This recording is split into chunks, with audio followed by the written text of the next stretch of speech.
All right. So right now we should be live on all the channels right now. So as y'all both know, just want to, just take this time. I don't know there's a number of people that and again, like I said, I don't, like with this the way the internet stuff is working, I'm not really sure who how many people are on and things like that, and I unfortunately I can't really see their messages and stuff, um but we just talk. I mean, basically, I don't care if there's a million people on, I don't care if there's 10 or 15 on. In fact, I can see it here. And it's what's kind of cool is we get an opportunity to just take this, you know um just take this time to just hang out and really just talk a little bit about what you know what you know what God's really been doing in our lives, and how we've been blessed, and and then also just being able to just share a little bit with people out there that may have an interest in some of the things that you're doing, because I know, like, right now we got Dana Turnquist, and Dana, you're out in is it New England or Massachusetts? Which one is it? Well, Connecticut. Connecticut. I'm in New England, yes, but I live in Connecticut. And Connecticut. Are you? What part of Connecticut are you in?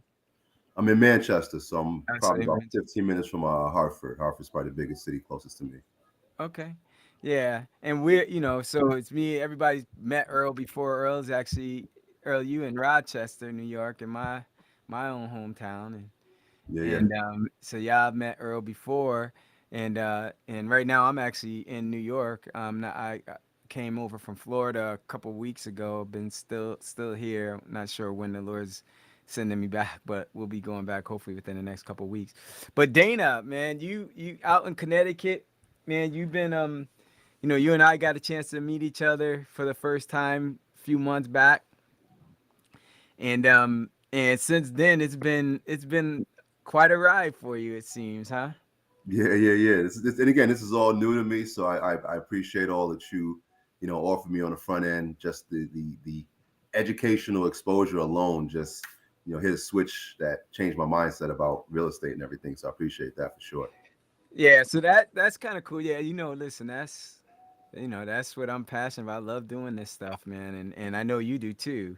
But it's so cool when I get a chance to connect with other, real estate people that have had, that have had a lot of seasoning in the real estate game over the years, because me with a 30-year background in real estate investing, like, I know a lot of the way we think about things, and I also know a lot of the grind also that comes with that process. I mean, real estate, as you know, is one of the best things you can do if you're really looking to break out of what normal society wants to have you in, as Yeah, far as the rat race, right? absolutely, Yeah. absolutely. And so so I was blessed to be able to start getting exposure to that over 30 years ago in my early 20s. And so but how long have you been doing real estate?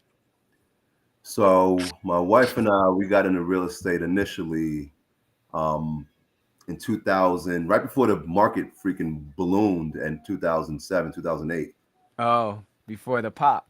Before the pop. And we were doing. I started doing a couple of wholesales right before then also, but we bought our first investment property um, before the big pop happened. Absolutely, yeah. Yeah. And was that have you guys are you guys originally from Connecticut? My wife is. I'm a New Yorker, so Earl and I met Earl in Rochester. I went to school at RIT.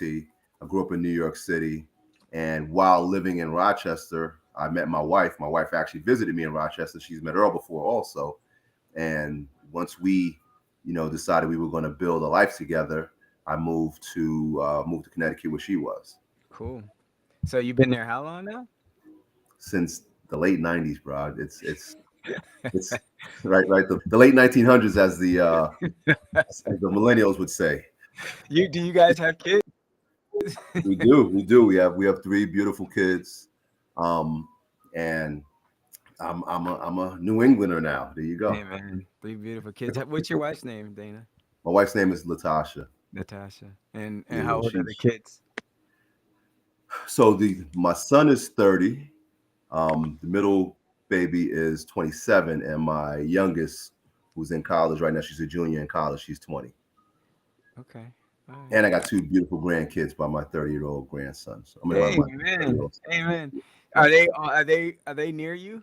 No. We left all of them in Connecticut. We came to Vermont by ourselves. No, well, I mean, are they in Connecticut with you? Oh yeah. No, they just spent the week over at the house. Absolutely, they Cool. were Oh, jumping in that's the beautiful. pool and everything this week. So yeah, they That's beautiful. So right now you guys are away from home. You said you're in you said Vermont? yeah we're in Vermont at a cabin. Very cabinish. Yeah. Very different from my New York upbringing. This Yeah. is you What got y'all bears walking around somewhere. I don't even. I'm it's, all set. what y'all doing out there? Y'all just chilling? What y'all doing? We just chilling. We just came just to get a break from the norm, wrap our heads around stuff. And actually we came here, we disconnected, but then we were able to really just talk and just really build some other stuff. We talked a lot about the property that we're going to get into in this discussion, and just some other stuff that we have going on. My wife's she's my partner in life, but she's also a great asset as far as with my business dealings as well. So Amen. Amen. And you said Latasha? Latasha, yep, Latasha. Latasha, yep. I don't want to forget that name. That's an important name.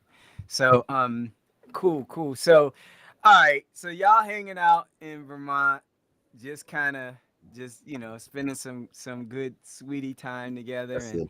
and then getting away from everything. But while you're there, it was kind of cool. You said you guys were talking about, just some of the the business things that's going on. Because you even before we got on camera, you were like, she's like, I don't know if we should go home early. We got a lot going on, don't we? Yeah, man. It's a lot. But again, that's how our union has always been. We are a partner in many different ways. We're not just Mm, romantic partners. We are partners in life. That mm, includes parenting. That includes our future goals, which a lot of that is tied to our money and resources. And then we are also a resource for others. Like a lot of people, kind of rely on us, and we know we have commitments to both people in our family and to our community. So we try to make sure we always keep that North Star in front of us. Amen. Talk to me a little bit about like your real estate. I am interested in that because I want to also talk to, one of the things you mentioned was you said you're also a resource for others. So that's different too, Yeah. right? Because I don't know. Do you both have siblings? Yeah, we both do. All my family's still in New York, mostly New York Are City. you are either of you the oldest? She's the oldest. I act like I'm the oldest. So how about Okay. that? Yeah. So it sounds like it because I'm the oldest. My wife's the oldest. And I know what those words sound like. I'm also the oldest grandchild too. Oh wow. So when you talk about when you talk about resources and being a Yep. resource for others, like I know one of the things for me way back when I first got my first place 30 some odd years ago, I it was like I had people staying with me for probably the first 18 years of our marriage and things because you know it wasn't for me just about getting a place. It was really trying to be, that using that as a platform for others in the family to be able to help them because, and so, and that I think a big part of that just came from me, being not just the oldest, but the oldest grandchild too. So I hear that language that you're talking about. So um but talk to me just a little bit about your real estate background because I think it's interesting. I know you've told me about it a little bit already, but you've been doing real estate for a bit, and is that what you do full time? You and Latasha, what do you do? What do you would and what does that look like? So just the quick version of the story is we years ago, and you something you alluded to also, which I really hope I don't know who's going to see this. I hope they understand this part right here. You can't work your way to freedom. There's no job on the planet that's going to get you there or help you help anyone else get there. There's no job out there, right? Mm-hmm. Even if you look at people in professional sports, they have to figure out what to do with that money because even after that job, which eventually will go away, they have to brand themselves, build whatever they're doing to figure out what's going to come next. Mm-hmm. And the fact that even those people have a huge rate of brokenness after sports is alarming. These Mm-hmm. multimillionaires who a large percentage of them, not don't do well with their business stuff after profession after their Yeah.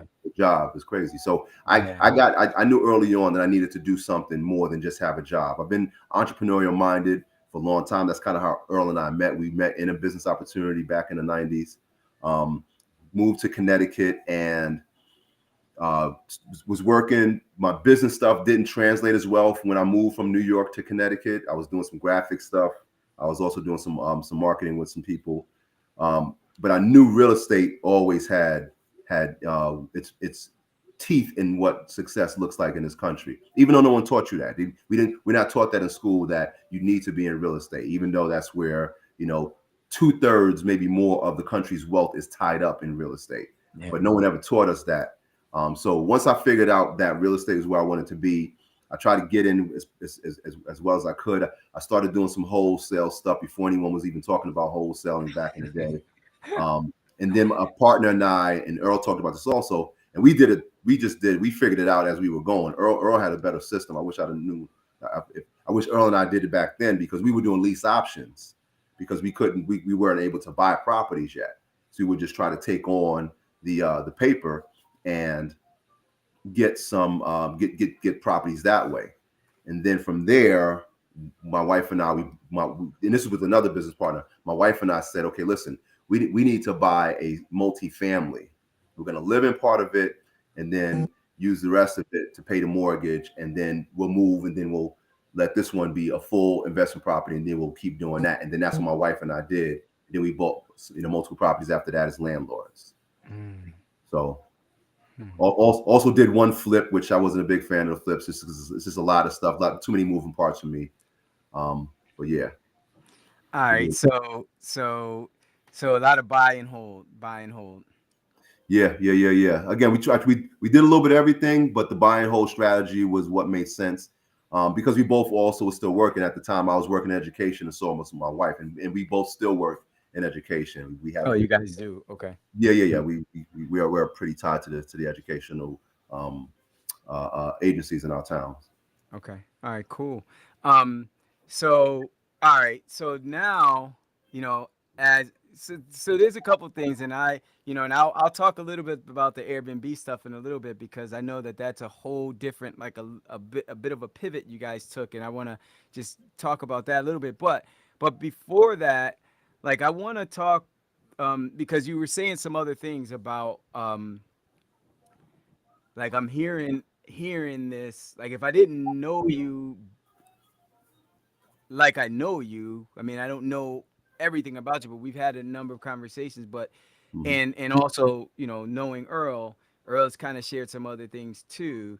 But if I didn't know what I already knew about you, like there was some things that I've heard you saying in just this little conversation that you that that is that's kind of standing out, and I don't know if people are catching it, but it sounds like you really have a heart for the community and being able to educate the community on breaking out of a lot of these this mindset and these systems that are just kind of keeping us, like you said, would you say, I can't remember what the term was, but you said you're never going to work yourself You can't work your way to freedom at a job. your way to freedom, right? So they're locked in and don't Mhm. even necessarily know they're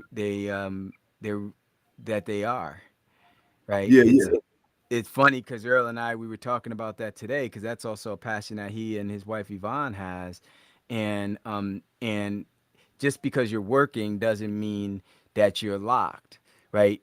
Because the difference between you and him, like you're both educators, but if you both decided you can walk away, you can walk away because you're doing the investment stuff that you've been doing and you got your cash flow coming in. But the reason why you do some of the things you're doing still is because you're passionate about, you know, that stuff you do in education and touching the kids or touching the people, right? Is that right?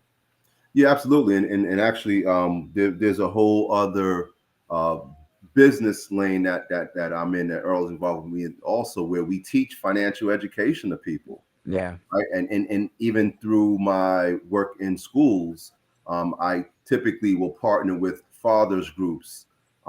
There's a young lady, some of my students, high school students, they had an opportunity to learn some, budgeting and finance tips, and we did a collaboration. So now I'm going to be working with this group and teaching them about real estate and investing and cash flow and stuff like that.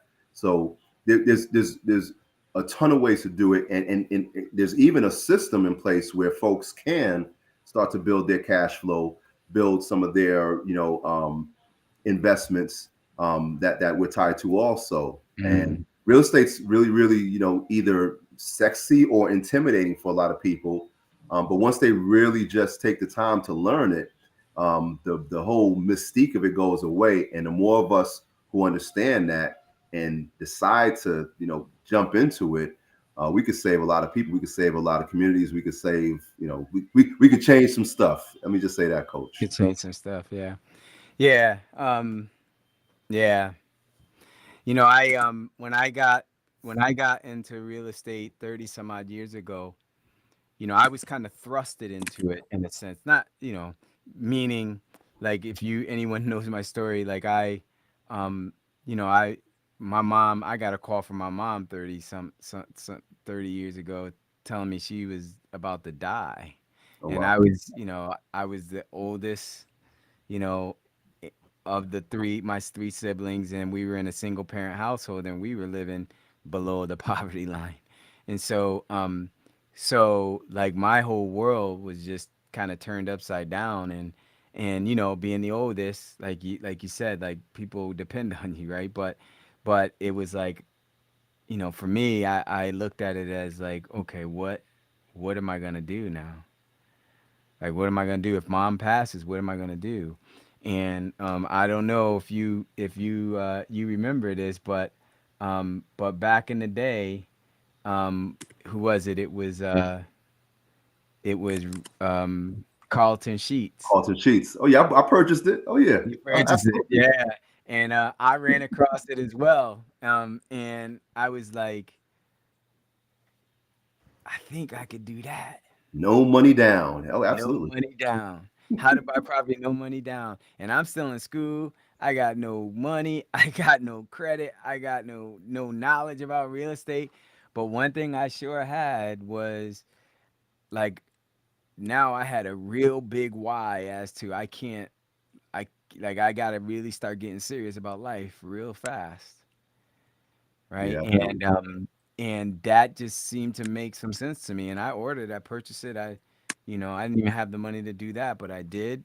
And like I studied that stuff religiously to the point where I even quit my last year of college just so that I can be Oh putting wow. out offers and deals and things. And it took me a whole year to get my first one, but I got it. Right. And I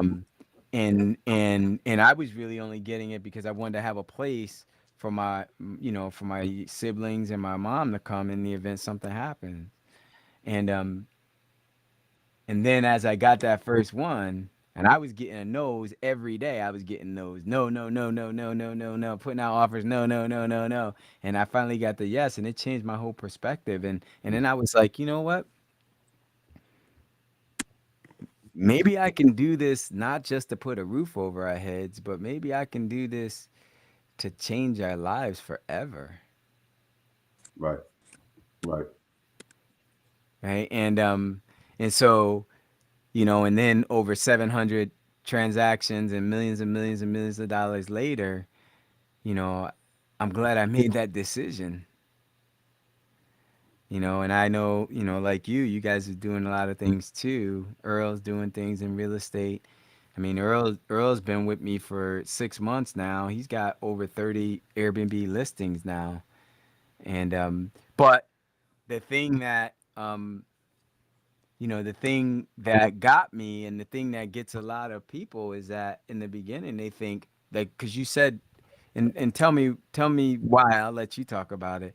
You said when people think about real estate, I can't remember the exact terms, but you said it's intimidating. And It's why is that? Why do you think many people that are just getting started in real estate, it's so intimidating, or thinking about it? Like, what and why didn't it even make sense based on, if I was thinking like that, for me to even look at a Carlton Sheets and order it, thinking, coming up with nobody in my family ever owning real estate, no money, no credit, no experience. Why would that even look crazy for me to even consider doing something like that? But why do you think it's so intimidating to many people? so I so there's two. I said there's two sides. Either it's really sexy and glamorous, or it's terrifying and intimidating for people. And I think for the most part is, and you alluded to it earlier, we're not taught to think the right way about things like real estate. And even when we think about real estate, we only know what was shown to us. You think about what you see on HDTV, right? Flipping houses and buying whole. Those are things we think about. I didn't realize there was so many different lanes in real estate until just a few years ago, right? Any place people stay, whether that's commercial, whether that's residential, any place people stay for a few minutes, few hours, few years, there's real estate there. And once people understand that, then they can start to figure out, well, there's a lot of ways to do this. There's a lot of ways to invest in real estate. There's certain people who are just on the financing side of it only and strictly. There's people who are only on the material side of it, strictly Hmm. and only. But there's so many different lanes, but no one's taught that. People Hmm. they only see they only know what they see on TV. They only know what they hear about from a friend.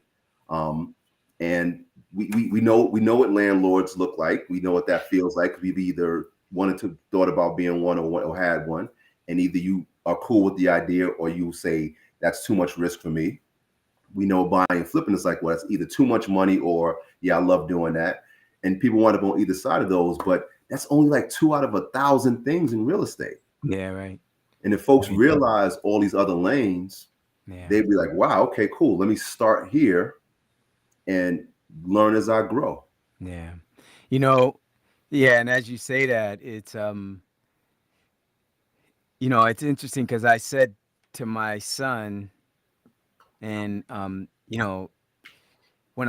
I've said to many people too, that the one thing that I love about business and in real estate too is that, especially for our young men and women out there, is that many of us, we are, all of us actually, we're so creative, right? When you look in the communities, and when you look at, like, people that are, and I'll just talk about the inner city, like, and or our communities, right? The black Hmm. communities. I'll just talk about that, or not just the black communities, but the minority communities, I'll call it.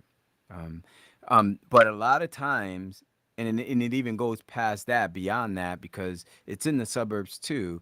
But it's very prevalent there, where people, like, they they know that there's something more, but because it's not really showing itself around them, what they are looking at as certain things, and then those, that desire to want something more, and then you take, when you think about all of our young men and women, how creative they are.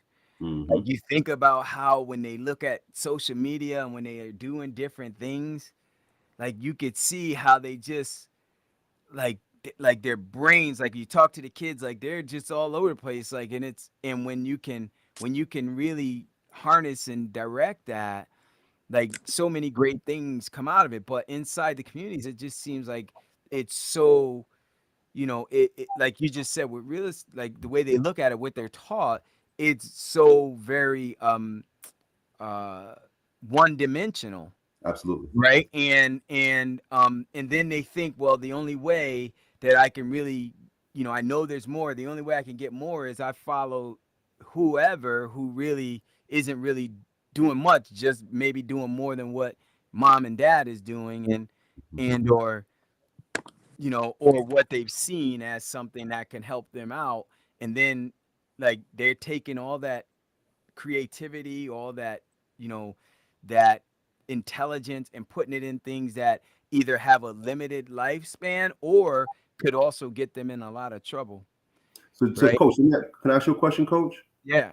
Because there's something you said earlier, and me being in education, we don't teach kids to go through no after no after no. As a matter of fact, we discourage it sometimes. Hmm. Education is guilty of teaching kids compliant behavior as opposed to Yeah. going out there and being creative and going Hmm. after stuff, even if it may mean going through 100 no's. Hmm. Right? Again, I love education. The whole educational system. We got some work to do, but I Hmm. love the fact for folks getting what they have to get. But you said something earlier about how when you first bought the Carlton Sheet system, you went through a ton of no's.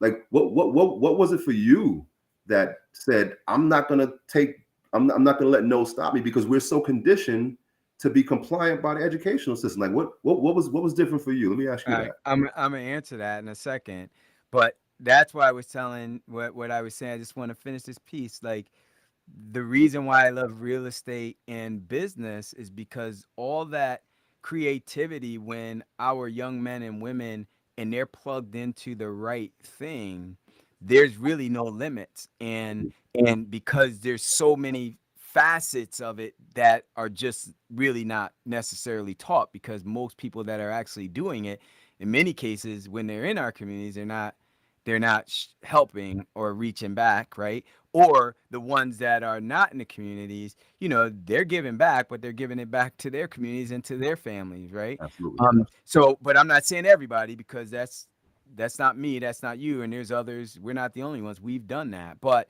you know, so I just, like, that's the beautiful thing. If there's people out there with kids, young men, especially young men, you know, um, how creative they are. They're like lions caged up, just got to get out and just flex. Like, and when I mean flex, like you know, they they know that there's a mark. They know that there's a mark.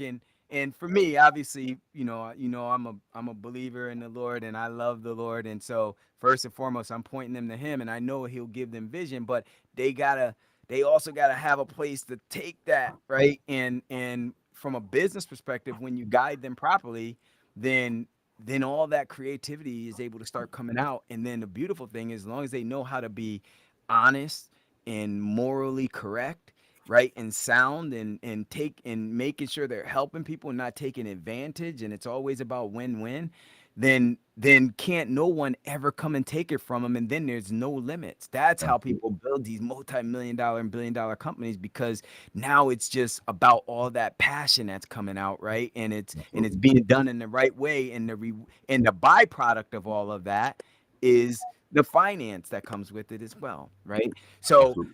so that's what I've always talk to my kids, and that's why, and all my kids are financially independent. They're young like yours, 30 and under, and they all got their own Airbnbs. They don't punch a clock. But to answer your question, um I kind of told you, like, it's the same reason why, like, when I'm looking at getting people enrolled in in my academy, because I have an academy, you're in it, my Airbnb Accelerator Academy, which shows people how to start and grow their own $5,000 to $15,000 a month passive income without owning property, Airbnb without owning property. And so, but when I'm getting people enrolled in the academy, because it's invitation only, and when I'm, seeing if it's a great fit, in that same way with you, what was one of the questions I asked? I asked you, the big question was, what is this about for you? What is it about? And the reason why I asked that question is because I got a lot of people that, and they come in and they just want to make a bunch of money. And there's nothing wrong with that. Like, I mean, we all want to make money. All of you guys, we all make good money doing what we do, Yes, we right? do. But that's not my main motivator, right? Mm. It's not my main motivator today. To answer your question though, for you guys, what is it that's mainly motivating you? If it's just about the money, so for instance, when I was going through all of those no's, if it was just about the money, there were other things I could have did that I could have just got some money. Right, So getting those no's, enough of those no's, and I would have been done. right, right, But for me, it was bigger than just that. It wasn't just about me, about satisfying, my pocketbook.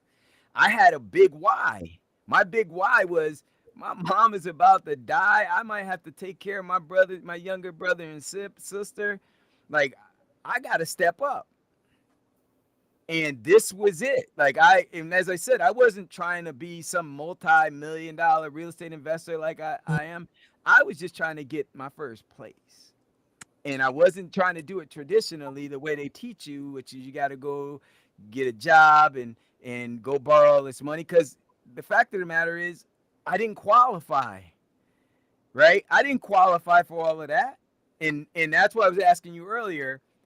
Why do you think so many people are intimidated? And a big part is because two things. One, either they don't qualify or they don't, and even bigger, they think they don't qualify. yeah, absolutely. That's the bigger thing. So they think they don't qualify, so they're intimidated. I can't do this, I can't do that, because it's being taught a certain way that you need to have this, you need to look like this, you need to sound like that, and it's false. It's false. Absolutely. It's false, and so these glass ceilings get created, and it's not to benefit us, and again, definitely not us, but even the lower middle class in general across all nationalities and in that across all demographics, right? And so it makes us limited. That the way that we get that American dream is you gotta go punch somebody's clock. You gotta, and if you punch the clock, then you can focus on learning this job, right? And so as you learn this job, then we're gonna pay you enough so that you can maybe even go and buy yourself a nice car. You can even get that American dream, buy yourself a house. And guess what? Oh, we really want you to do that, because when you do that, you got you got bills now, and you're Good. gonna come back. Mm-hmm. And when you come back, that means what? Me and my kids, we don't have to do the dirty work to keep this thing rolling that we built, that's making us millions and millions and millions of dollars and building our legacy, and so that my grandkids don't have to ever do this either. Right? So Absolutely. so that's how society's kind of designed, and I fell into that trap myself.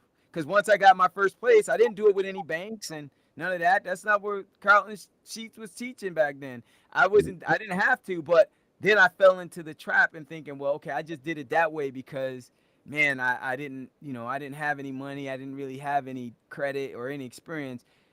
But so now let me do it the way, everybody else is doing it.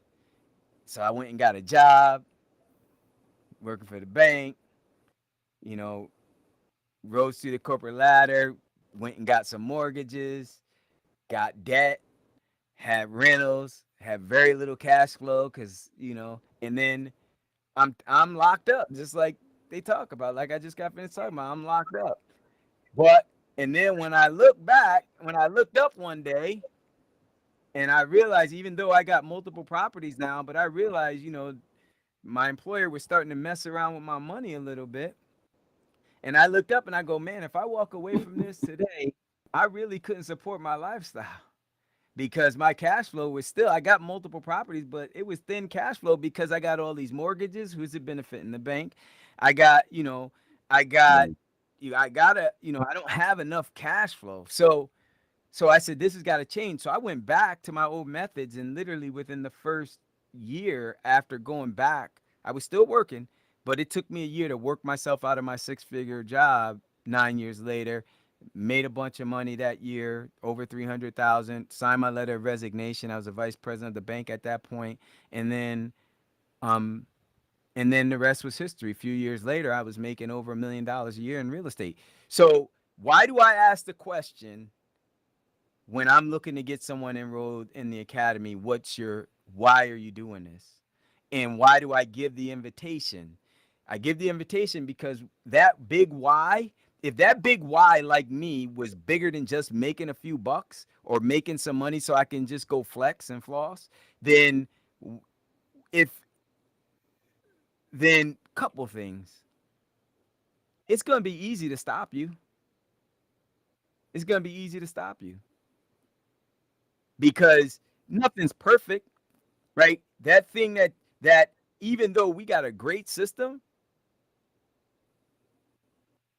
there's still a little bit of a learning curve. Some people end up getting their first places within days. Some people get them in the first week or two. Some it takes them a couple months. But throughout that process, if their why is not bigger than just them, if it's just about the money, if it ain't about something that's bigger than them, then they're gonna fall flat. But if it's bigger than them, then guess what? They're gonna be like, coach, like I'm in. Like I wanna like, and then when I'm giving them the guidance, they're gonna receive that, right? And then they're gonna when they implement that guidance, they're gonna get results. And that's what it's about for me. Like in the academy, it's about their results because after they're getting that money, which is just a means to an end, then I get rewarded by what they're doing this for. They're doing this because they want their time. Boom, they were able to do that. Why do they want their time? So they can spend more time with their kids. Boom, they're able to do that. Why do they want to spend their time with their kids? So that their kids can now take those things and start growing them, and they want to be able to help family members. They want to be able to be a blessing to the community and to their church. They want to be able to travel. You and your wife's out in Vermont right now. Like they want to be able to do those things. And in the end, they're also giving God the glory for it too, because I tell them it ain't about me, it's about Him. I get to be a part of that, right? Changing generational cycles, right? So kids now can see that you don't have to do it that way, Right. right? That's why I pop up every day in the morning. And so that's a really long answer to your short question, why I didn't stop at just those a few no's, because my why was just too big. Does that make sense? No, absolutely, absolutely. I love that. That's So perfect. that leads me to a question though. And my question is, and I think I know the answer, but when because now, I mean, you just picked up 12 listings recently, right? And I know the real estate, the way we do the Airbnb stuff is different. We're not even really going to talk too much about that, but tell me, like, with you, not just with real estate, but even when you got enrolled in the academy, because you were already successful in real estate, but I know there was a reason why you wanted to pivot and do this the way we're doing it. But what was your why? Like, what was your big why? Why didn't you stop? Because I know you got a bunch of no's in the beginning, not only with us, but real estate in general, right? Why are you? What was your big why? What kept you going? So, I mean, I appreciate your answer too, Coach. For me, it's evolved to this, but it's always been being someone who's always been a rock for others and helpful to others. I've always been willing to take on responsibility for myself and my family, extended family. But then there was something that just kept me up at night, where I kept looking at, and you talked about our community and how our community has struggled over time generationally, and we tried everything. We've tried marching, we've tried the sit-ins, we've tried policy change, but Yep. the one thing we haven't tried has been a financial revolution, right? We haven't changed our financial situation. Mm-hmm. And I've always been on the lookout for duplicatable systems Mm, where we could start to dig people out, maybe one family at a time, mm, to do this. Because I could be the biggest real estate investor in Connecticut, but if I don't bring anyone along for the ride with me, then whoopee for me. But what else am I really doing? mm, And then I saw in your system a way that me being just, and you explained it perfectly. If I'm a landlord, I took on all of the risk. I have mortgages, I got payments, I got all these big things that I have sitting over my head, and everyone can't do that. Everyone can't mm, qualify for the loans. Everyone can't put the 20% down. All of these big ticket items in real estate, that's the traditional route that I was told to take, and that's what Carlton Sheets said, and other people mm, said the same thing. I started learning about this other way of doing it, and then was introduced to your system that is extremely duplicatable. And now I'm looking at this in a way where this is something that can be given to multiple people. Like, this can help communities, mm, not just me and the folks who are here, but everything that Earl and I are doing together. It's something that's duplicatable. It's something that we can go household to household and pull people out. And then in doing that, really have an impact on true generational wealth, and really um, put a dent in all these problems that we're having in our communities. mm. Because you could talk to you blue in the face, you can protest, you can do whatever. When you start changing people's pockets, and you start changing, and people who are struggling no longer struggle, Yeah, and it's shareable, yeah, and they know they can pass it down to their kids and grandkids like you're doing with your family, yeah. that changes everything.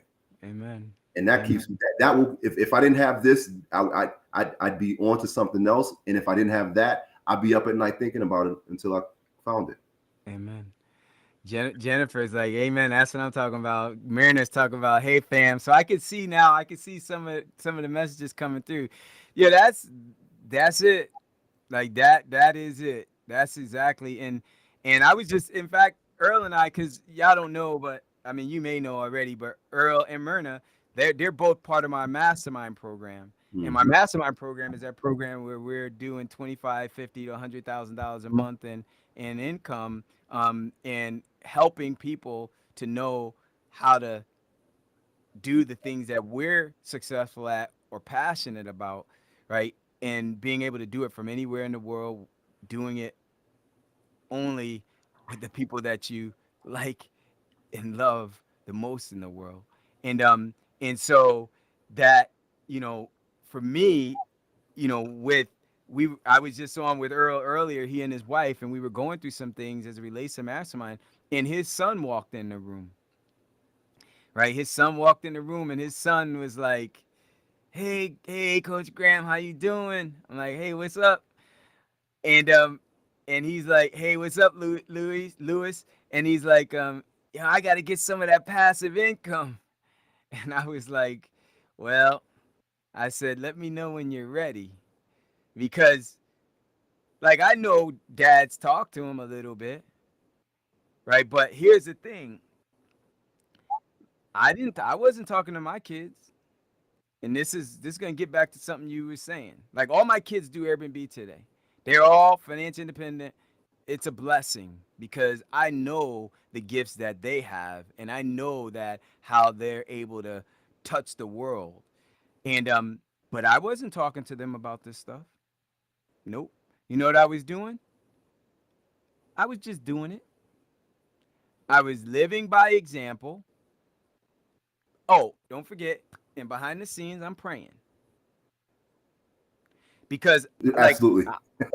I wasn't sure. I really wasn't sure. I did think that maybe someday, and this was even before I was teaching people, I thought that someday that all this knowledge and this wealth of information God's blessed me with over the years, um, it might just die with me because I wasn't gonna force my kids. Right? And it's the same thing with my students. If you ain't passionate about this stuff, then then do something different.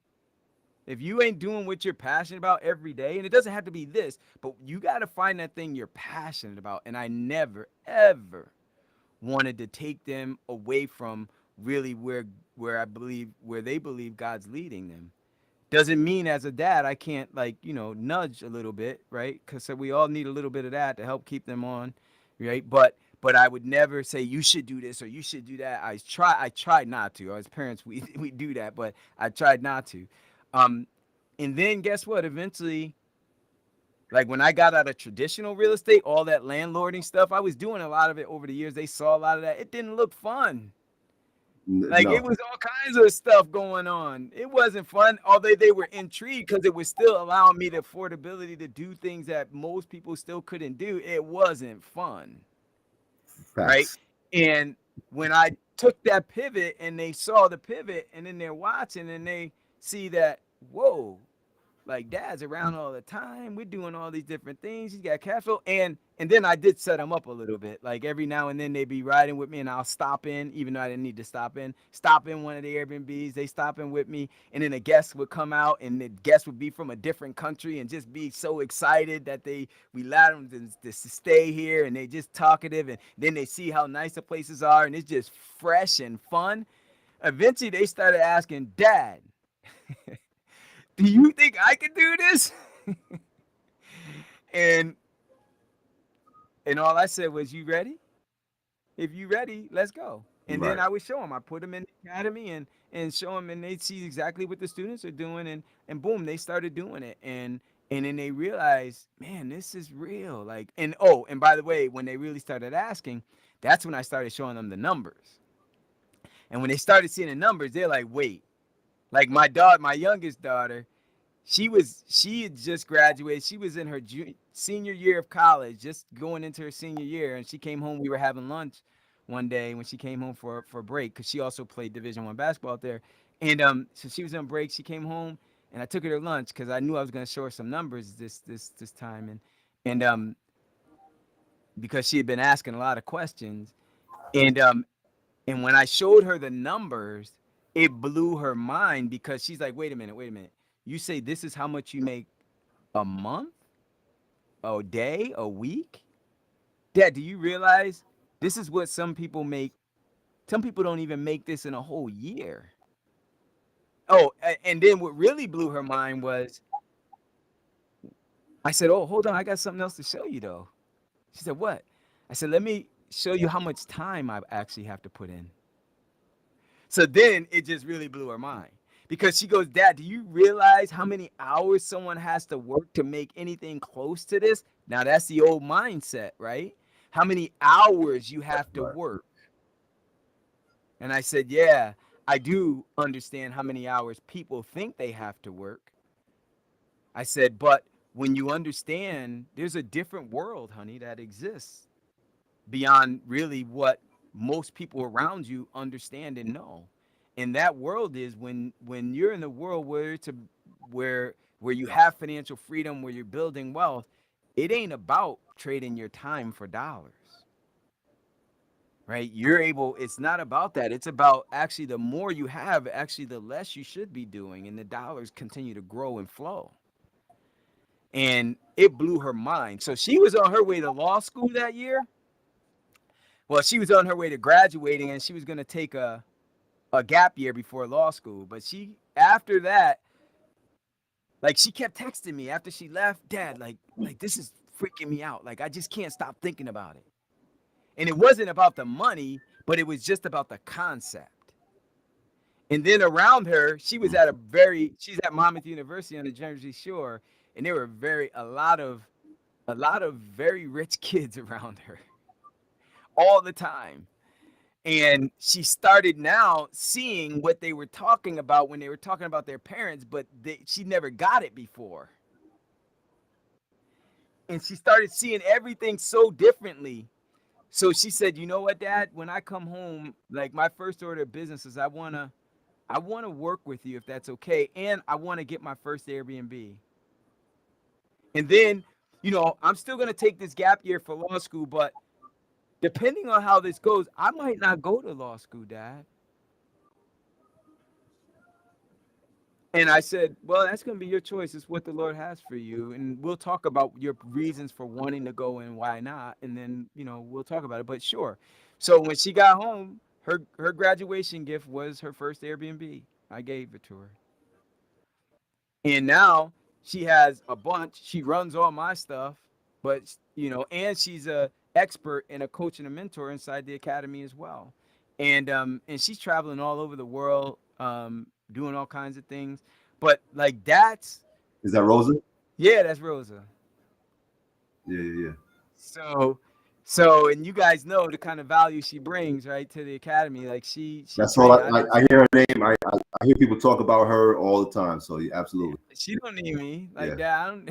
She don't need me. They doing her thing. Her, Taina, Chris, George, like they doing their thing. And the whole point was though, so that they get exposure because again, like all I did was, and as parents for everybody out there, like you said, like who Jennifer just said it, walking the walk, not just talking the talk.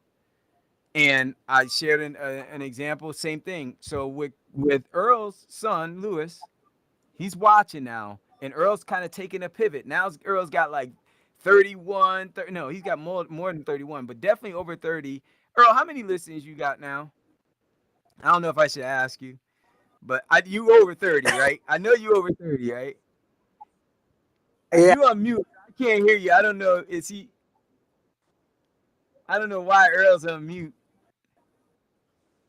but I can't hear him. I don't know. can you? Yeah, I can barely hear. I can hear you. Go ahead, say something. Yeah. So we're 40 listings. 40 listings. So he's at 40, 6 months, and I know like his son is watching, not just listening, but watching. And I know Earl, but see, here's where Earl got bit a little bit, I think, because when Earl was doing some wholesale stuff, he was, I think was it Lewis that was helping him. So Lewis was helping him with the wholesale, and you know that's a grind, man, right? And it's a grind, and he wasn't really turned on by it because it was a grind. But now, as he's seeing this other thing, Dad's not really like he's got all these places, and then so now he's asking the question again, like, and he's like, Right. this passive income, and so as he starts to see now, it's just a matter of like, the same way Yvonne, not Yvonne, the same way Francine, same way I kind of set my kids up. I set them up a little bit. I had them go to some of my places with me while we didn't have no work to do. I just wanted to stop by. Just, we're heading to the restaurant or on the way back from whatever. Let's just stop by real quick. I want to pop in. They pop in, they see, and then they see, I just wanted to just say hi, whatever. And then, like, whoa, like, this is different, Dad. Like, what are you doing? Like, you don't have to do nothing. Nope. Like, what do you, like, okay, like, how can I do this too? And then they start asking, and then when they start asking, now their ears are like this, right? And I'm telling you, this is not just my experience, but multiple students throughout the country are doing the same thing. Earl, Francine's son, he was a physical therapist, spending 6 days a week working, single dad with 3 kids under 6, and working 10 hours a day, hardly around for the kids. When she got enrolled in the academy almost a year ago, her big why was she wanted her son to be home with his kids to spend that time because they needed their daddy. Right. He was doing what he thought he needed to do, right? Handling his business, got a good job, working to put the bread on the table, the food on the table.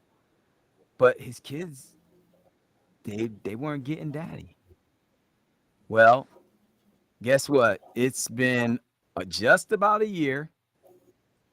Her son just quit his job 2 months ago as a therapist. Wow. He said to me yesterday, I Wow. was talking to her yesterday. He jumped on the call. He said, Coach, you changed my life.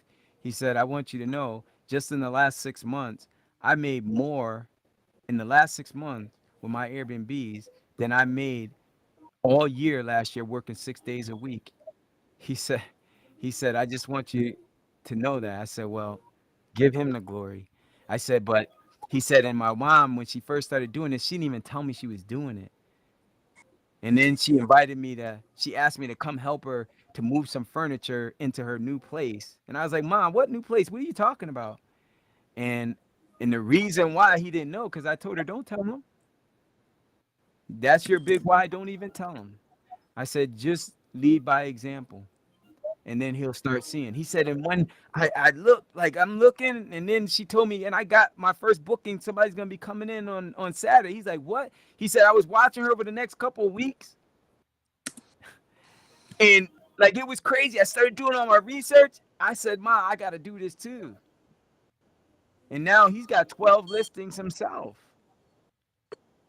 And he wasn't, he didn't even know. Like he just kind of dove into to financial freedom, meaning like he got sick and he was off work for about a week or so.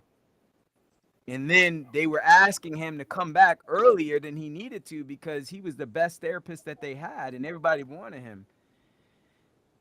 And he just had this feeling in his stomach. He's like if I go back to that, like I want to give them a 2-week notice, but my kids are more important. And if I go back to that, like it's just not gonna be right for me.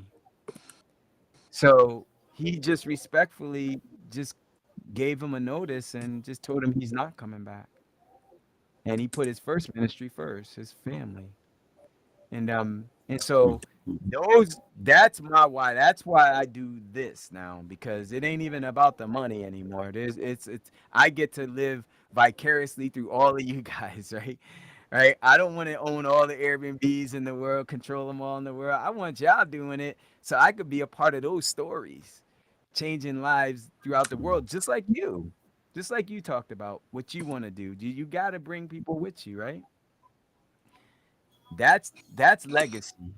That's legacy.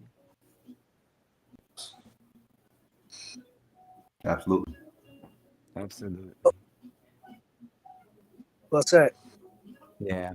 So this is fun, and Dana. So the ride has been great with you. I'm really looking forward to seeing what more you got, because your heart, the heart you have for the community, man, and your family is big. It's huge. Your why is huge, and so there ain't no real stopping you at this point. Um, it's just a matter of like you got your first 12. Is that that's gonna be up and running pretty soon, right? You just picked them up, and I know the guys doing some work on them and getting them ready for you guys. Yeah. They still it should be, we should be able to list next month. We should be able to have our first person in like I was saying 2-3 weeks. So Praise it's God. already, Earl's already helped me get some of the stuff set up online, and yeah, it's full ahead. We almost there. We almost at the starting line, but also the finish line for a lot of pieces too. It's That's exciting. awesome, man. So That's awesome. we got those places booked. You gonna get those places? Yeah, y'all need to get them booked. Like you don't need to wait till it's ready. Yeah, That's not what nah, that's what right, everybody else right does, now. but that's not what we do. Like if they ain't ready, I don't Right, care. We still getting bookings, because when we open those doors, when we get those doors open, people gonna be it ain't people gonna be already paid, ready for you to open the doors. That's how you do it, Mhm. right? And then just Yes, keep sir. it moving. So if you with Earl, so if you and Earl doing some things together, he got this thing down to a science already, for the most part, at least definitely that part. So you guys are gonna be just fine, man, just fine. Tell me, how is Latasha? I mean, what's she thinking about this process so far? And what, your perspective on the differences between traditional real estate and this? Like how's she feeling about it? Well, she's listening in the room, so I'm gonna have her just jump on because I know she Hey, her Latasha. her her. Oh man, I haven't even met her ever. Hello. So she's Hey, sitting over listening to the last part of it. man, you so, you so selfish. You keeping her all to yourself, man. How you doing, Latasha? So how you feeling about I'm good, thank you. How are you? Good, good. I'm doing well. I'm Jim, by the way, and I don't know. Nice to You meet may have heard Dana saying something about me in the past, but hopefully it was good. you. Uh, But this whole Airbnb thing, he talked so much. So you were there. You heard of what he was saying about you. How, like, you know, you're his sweetie and you're his partner in everything in life, right? And none of this would even have any meaning without you.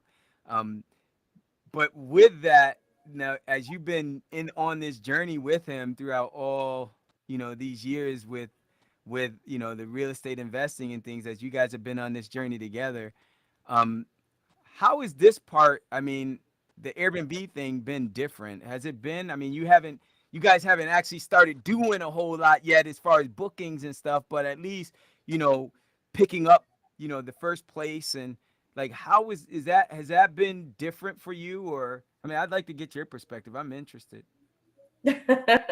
um, it, Different than the landlord part. it's very, yeah. So with owning a property, it's a hefty price tag right up front Mm. automatically, and Mm. it's contingent upon, excuse me, so many different things. Do you have the 20, 30, whatever percent to put down?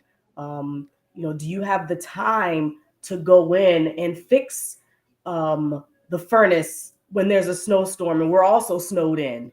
When the new water heater needs to be done, when the ceiling, the These, these, tub, these are real stories, these by are the real way. stories, when the bathtub cracks, and so with home ownership or being a landlord, it comes, in my opinion, it was a lot more headache, Mm. honestly. And Mm. the income that we did make, it was okay, but it was not worth it, in my opinion. Mm. Mm. So the moment that was gone, it was like a celebration, Mm. honestly.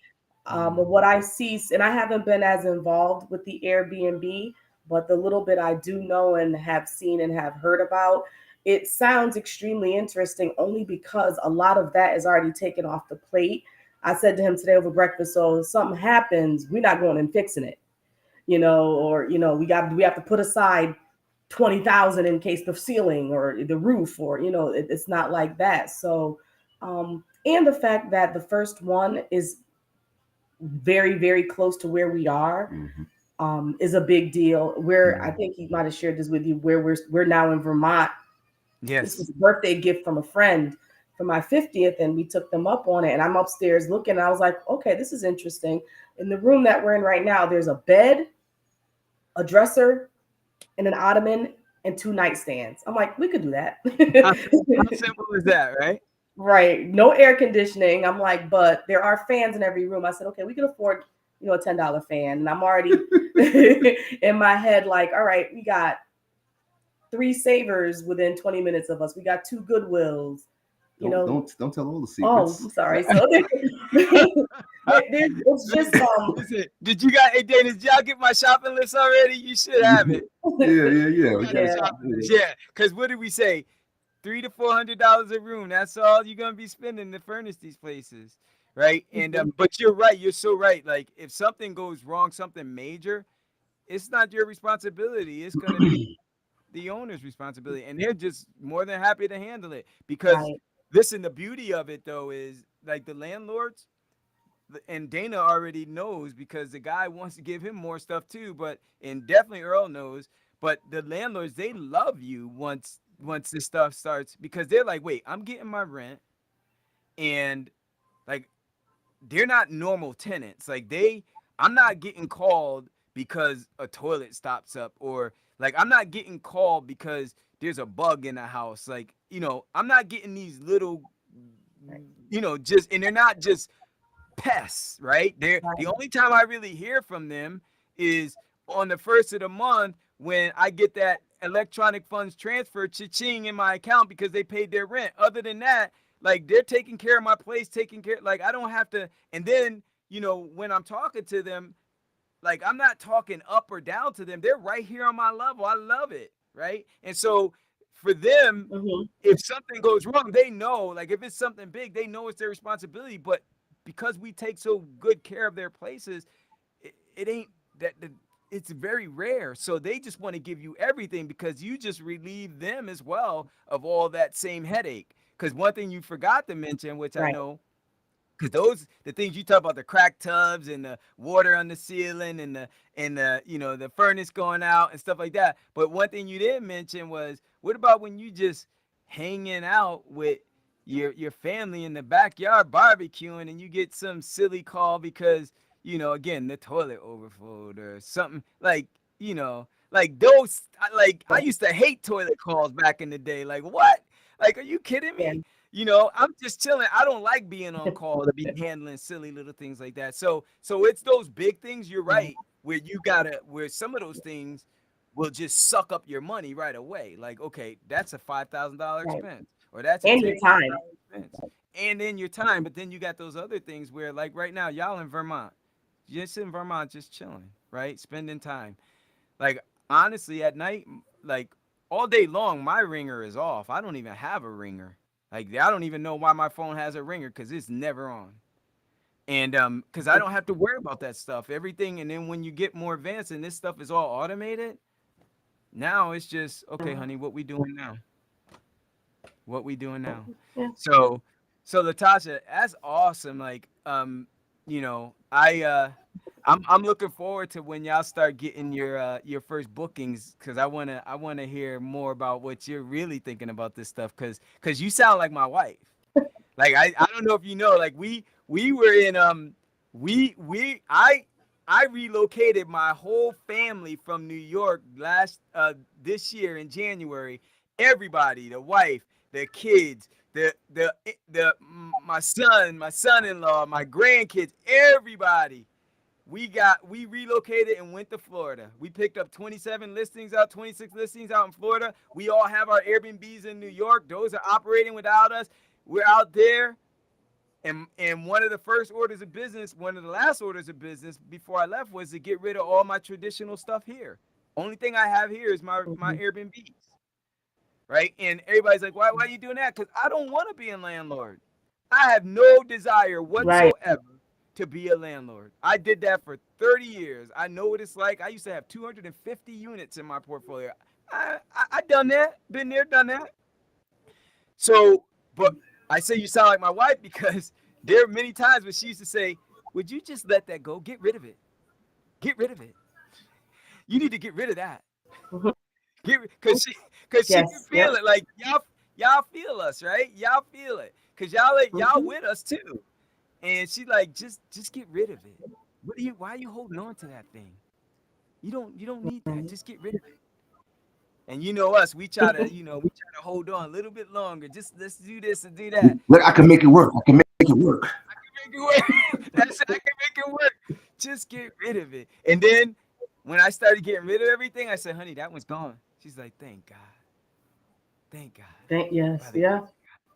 So I get that. Mm-hmm. And then now what she's looking at is the cash flow, right? Because now with the cash flow, the accounts are growing. Like, now it's just about, okay, what are we doing now? Right? And it's a beautiful thing. Mhm. And we're able to be wherever we want in the world doing what we do, because she hears, even though she's not involved in the academy, all her kids are, because they're all trainers and they're all experts and they all do. But so she hears everything that's going on all the time, because she's always around us, and she's hearing all these stories about the Mhm. lives that are changed all over the world. So for her, it's like this is awesome, right? She's right there, and she's always behind the scenes, just praying, encouraging, right? Keeping everything, because I can tell you, doing this as a family, that's a whole nother thing, because I got the kids around Imagine. me, and it's different. It's different. It's cool, but there's some times when you know daddy, it feels like daddy got to come out, and I'm trying not to let dad come out sometimes, because it's like, yo, y'all taking a lot of stuff for granted, like, come on now. But in any case, Right. Yep. it's pretty special, though. It's pretty special. And but Latasha, thank you, Dana, for sharing her. I understand why you've been so selfish now. Thank you. And Oh, nice to and meet you hopefully, guys. God bless you. Hopefully, I'll get to see her some more in the future. God bless you, Absolutely. Latasha. Same. Later. All right, Yep. enjoy yourself. So so we might as well wrap up now, because that was a grand finale. You you gotta save the best for last. That was it. That was it. So with that, I just hey Dana, man, it was cool hanging out with you, man. I appreciate you sharing everything that you shared today, and really just impressing some of your journey in life, right, with people that are listening, because that's really what this is about, right? Like I know you have that heart to you really just just to reach back. You said you mentioned reaching back and helping somebody else, and so and that is what this is about. So if there's any parting words, I'm gonna let you have the last word. If there are any parting words that you might have for whoever's listening, it might be some of those moms with kids, it might be some of those dads with kids, or some of those single young men and women that are just you know just trying to figure some things out in life, and whether it be real estate or just life in general. Like, you might have some parting words that you might want to leave with them, and I'm just gonna shut up and let you share some things, and then we wrap up. We be done. I appreciate that. This one thing I would just say to anybody who gets an opportunity to take a look at this. I think in everybody's gut, they have this feeling that there's something better out there. There's something more out there, and that gut feeling is coming from a place that should not be ignored. Just follow it, because there's no reason for people to settle, and because life kind of beats us down, and we're kind of systematically into situations, we forget to listen to that side that says there's something more out there for me. There's something more out there for my family.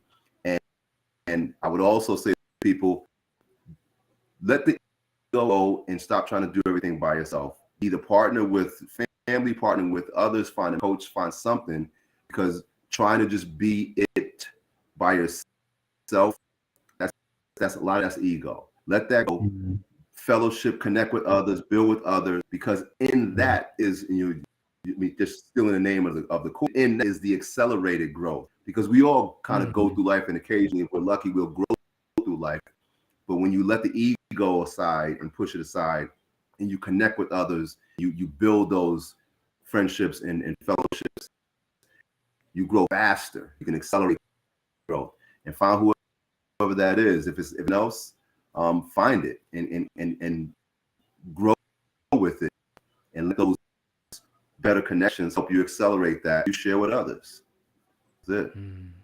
Amen. Amen. Well said. Well said. I definitely like to say, that old adage, it takes a village, right? None of us can do it alone.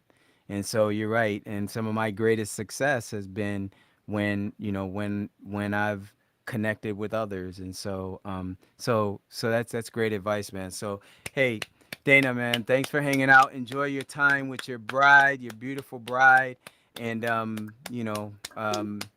just keep doing what you're doing, man. You're really making a difference in the lives of your family, and in like Earl said it the other night, you know, in your little corner of the world, you're doing your part. You're planting your seeds. So and then what happens when those seeds get watered and they grow, right? They grow into all this other fruit, and then more seeds are left, right? And more seeds are left that grows in. So keep doing your part, bro. And I thank you for letting me be a part of this ride with you. And it's my honor. And so that's it. So God bless you, brother, and be safe out there, okay? Thank you, Coach. All right, Thank you, Earl. guys. God bless you guys.